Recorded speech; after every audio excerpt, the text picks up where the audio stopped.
à faire la volonté de Dieu. Mais voyez-vous, tous ceux qui cherchent à faire la volonté de Dieu, ce ne sont pas tous qui arrivent à prier Marie. L'attitude de Joseph de renvoyer Marie, de chasser Marie de sa vie, loin de sa maison, est l'attitude qui habite nos frères évangéliques. Ils veulent accepter Jésus, ils veulent le tout, mais ils ne veulent pas prendre Marie. Tant qu'il n'y a pas de révélation divine, tant que l'ange n'était pas apparu pour dire « Joseph, prends Marie chez toi », tu seras incapable d'aimer la Vierge Marie. Si aujourd'hui tu pries et tu sollicites la Vierge Marie dans tes prières, c'est que c'est la volonté de Dieu qui a demandé que tu puisses prendre la Vierge Marie dans ta vie. Parce que Marie, c'est une personne difficile à comprendre. Parce que tout ce que Dieu accomplit en elle est tellement merveilleux. À un moment donné, quand l'Esprit de Dieu n'est pas avec toi, tu penses que Marie, c'est comme une extraterrestre. Oh non, c'est une femme simple qui a vécu tellement dans la simplicité que ça nous étonne que Dieu ne lui refuse absolument rien. Hein? Il y a un des pères de l'Église, Saint Ephrem, qui dit « Marie est un mystère. Comment elle peut donner vie à l'auteur de la vie? Comment elle peut donner à manger à celui qui est la nourriture?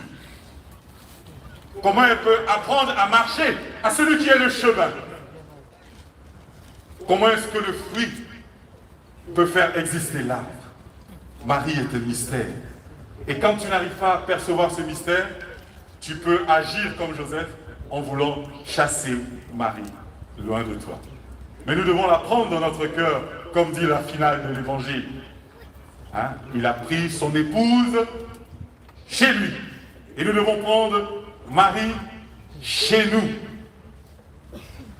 Le second enseignement que nous donne cet évangile que nous venons de proclamer, c'est qu'il s'agit de la famille de Joseph, de Marie, qui s'apprête à recevoir l'enfant de Dieu, une bénédiction. Et comme il ne comprend pas la grossesse, il veut alors répudier sa femme. Mais c'est un homme juste. Il veut le faire dans le secret. Parce que la femme adultère doit être lapidée et mise à mort. Joseph ne veut pas. S'il ne comprend pas le projet, il respecte la dignité de la femme. Ce n'est pas normal qu'un couple, des gens qui se sont aimés, chéris, à un moment donné, sur les réseaux sociaux, partout, publient la vie de celle qui a porté leur enfant, ou de celui qui a nourri leur enfant. On finit par dilapider, je dis par vilipender son époux, son épouse. Joseph respecte la dignité de Marie. Ce qui avant, il disait, oh, ce que j'aime chez ma femme, ce sont ses mollets.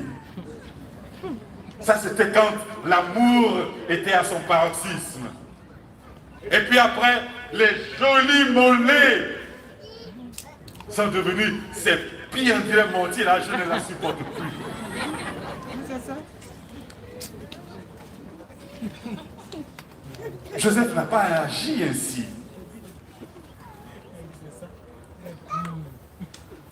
Un autre point est celui de la réconciliation des familles. Si l'ange est intervenu, c'est pour éviter qu'il y ait divorce.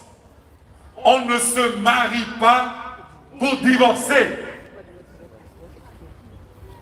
Ceux qui sont pressés, qui vont dans les évangélisations pour avoir grâce du mariage et qui ont des amis prêtres qui toujours vont demander « Ah mon père, depuis que je t'ai présenté mon ami là, tu n'as rien dit si c'est l'homme de ma vie. » On ne découvre pas l'homme de sa vie dans un songe. On marche avec l'homme de sa vie, on apprend à le connaître et ensemble on connaît nos caractères. Comme disait un aîné, ceux qui se marient par vision divorcent dans les songes. C'est ça même. Il faut, frères et sœurs, apprendre à consolider les liens de famille. Nous, chrétiens catholiques,